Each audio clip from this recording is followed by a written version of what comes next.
practice two-step equations. I've got a couple examples in this video. So let's go ahead and get started. So this first equation, it says 1.2 or 1 2/10 plus 4 times y is equal to -5. So whatever's on the left side of the equation is equivalent to whatever's on the right side. My goal is to isolate my variable, which in this case happens to be y.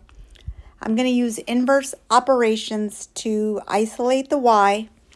So if the 1.2 is positive, that means that I have to subtract 1.2 or add a negative.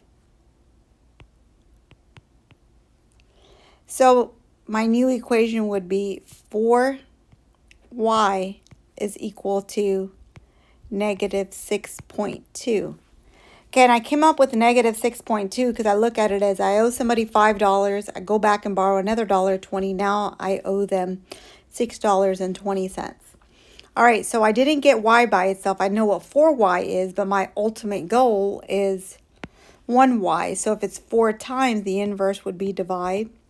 4 divided by 4 would be 1.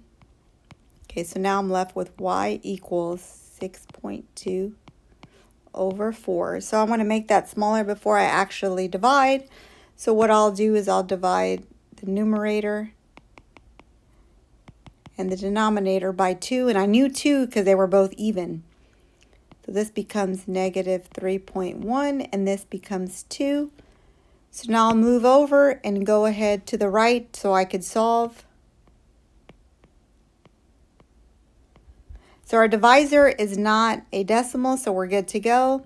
However, I do need to place my decimal right above so I can keep it organized.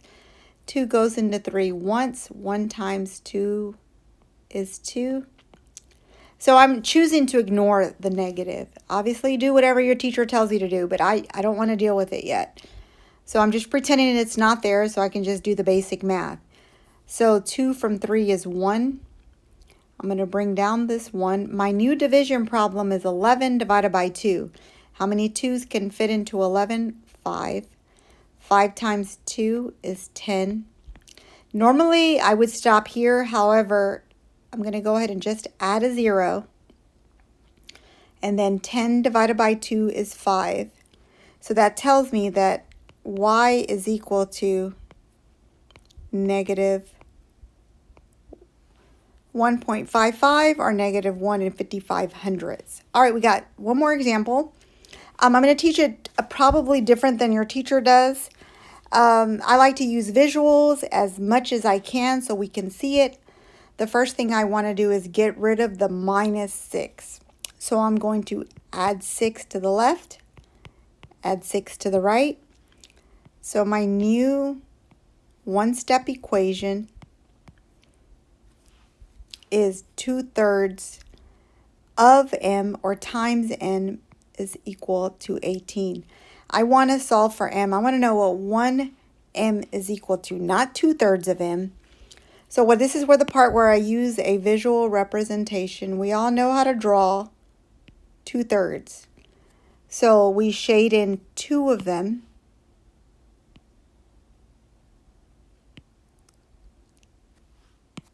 So let's go back to this problem, and it's saying 2/3 is 18. So 2 boxes are 18. So if you look at it like going to the store, when you have 2 for 18, well, you want to know what 1 is, you just divide. The same concept is here. There'd be 9 and 9. However, we know all 3 parts are equal, so that means the third part would be 9. So if you add all 3, 9 plus 9 plus 9, you end up with